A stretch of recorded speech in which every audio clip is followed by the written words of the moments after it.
Rezeki itu memang sifatnya mengalir, belajar dari dampak pandemik virus corona.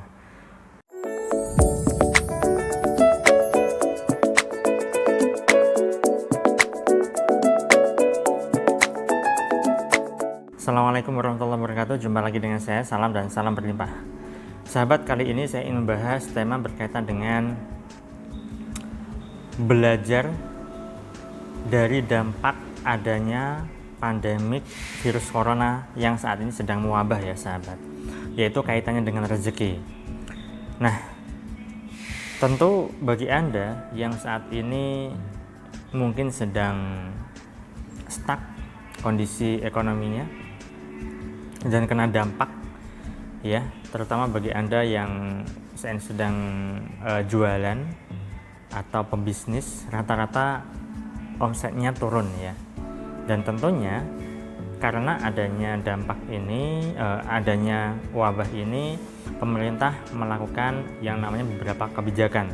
Salah satunya adalah bekerja di rumah, sekolah diliburkan, tidak ada aktivitas di luar, keluar rumah kecuali yang sangat-sangat penting, dan seterusnya.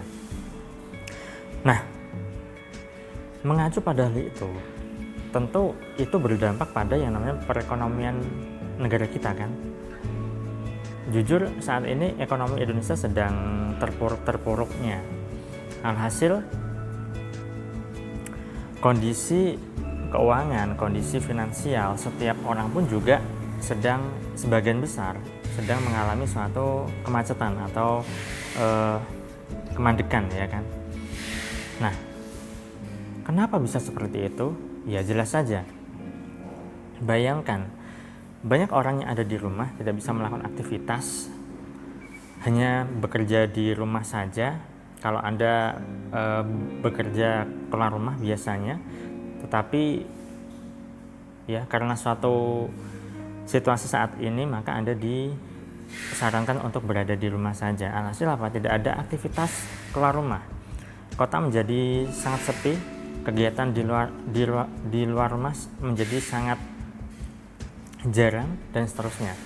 Alhasil ketika tidak ada aktivitas di luar rumah, tidak ada aktivitas seperti biasanya ya, masing-masing orang sebagian besar itu berada di rumah dan melakukan aktivitas saja di rumah saja, maka produktivitasnya menjadi tidak ada. Ketika produktivitas tidak ada, alhasil apa ya, orang ketika buka toko kemudian tidak banyak yang beli, atau bahkan pengunjungnya hanya sedikit, karena para pengunjung, para calon pembeli, para calon customer itu berada di rumah kan, yang mau beli siapa. Nah, di sini kita belajar sahabat. Belajarnya adalah karena tidak ada aktivitas, maka tidak ada sirkulasi ekonomi yang berjalan, yang bergerak, tidak ada aliran rezeki. Banyak warung yang tutup, banyak toko yang offline yang tutup ya, kemudian hanya sedikit sekali yang benar-benar beraktivitas. Dari situ maka terjadi apa? Terjadi kemandekan ekonomi. Ketika banyak orang yang ada di rumah, maka mereka jarang sekali mengeluarkan uang untuk memenuhi kebutuhannya, atau tidak banyak orang yang membuka toko ya, sehingga tidak ada pemasukan. Lawang calon pembelinya saja tidak ada, bagaimana membuka toko ya kan, otomatis pemasukan tidak ada. Nah, di sini sudah ada yang namanya kemandekan atau rezeki, atau ekonomi sudah mulai kurang begitu stabil, bahkan sangat-sangat tidak stabil. Nah, di sini ketika semuanya sebagian besar ada di rumah ya, aliran rezeki, aliran ekonomi itu tidak bisa berjalan dengan baik. Sirkulasi ekonomi di Indonesia menjadi sudah tidak bagus lagi. Begitu juga dengan Anda. Misalnya Anda punya uang, kemudian Anda tahan-tahan, Anda irit-irit, tidak Anda keluarkan, Anda diamkan begitu saja. Yang terjadi apa? Tidak ada aliran rezeki di situ.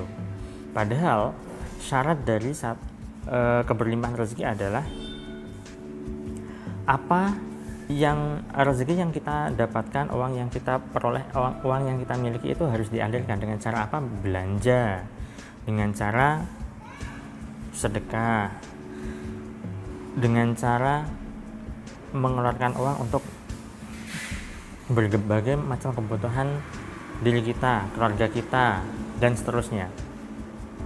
Ketika tidak dialirkan itu rezeki, sama halnya kondisi ekonomi di Indonesia saat ini ya, semuanya orang banyak yang diam di rumah,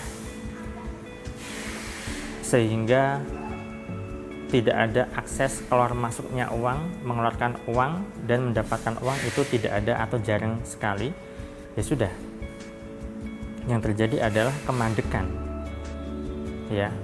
Itulah kenapa ketika Anda punya uang, ketika Anda punya rezeki, maka Anda perlu yang namanya mengalirkan rezeki, sahabat.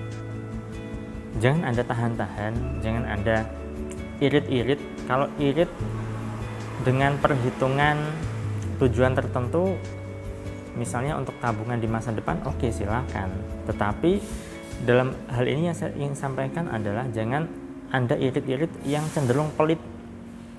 Anda mau beli sesuatu saja eman-eman atau sayang banget kalau nanti saya keluarkan uang ini nanti uang saya berkurang dan seterusnya. Nah, jadi kita perlu yang namanya belajar dari kita bisa mengambil hikmah dari kondisi Indonesia saat ini ya kan. Nah, rezeki atau perekonomian di Indonesia mandek gara-gara apa? Tidak ada aliran, tidak ada uang yang diputar. Sebagian besar masyarakat diam di rumah, tidak ada aktivitas, tidak melakukan aktivitas yang produktif. Alhasil ya sudah, perekonomian di Indonesia ini memang saat ini sedang tidak stabil sekali ya. Jadi kita perlu yang namanya mengambil hikmah, kita belajar dari dampak adanya virus corona ini ya, kita belajar filosofi dari akibat persoalan yang melanda di negara kita ini. Baik, itu saja sahabat yang ingin saya sampaikan. Semoga Anda memahami apa yang saya share ini. Jika Anda rasa video ini bermanfaat, silakan Anda bisa share ke teman-teman Anda, ke sosial media yang Anda punya, dan kemanapun lah ya. Saya selalu doakan agar hidup Anda berlimpah, agar Anda dimudahkan rezeki, agar Anda digampangkan segala hajat serta urusan Anda. Sekian dari saya salam terima kasih dan salam berlimpah. Assalamualaikum warahmatullahi wabarakatuh.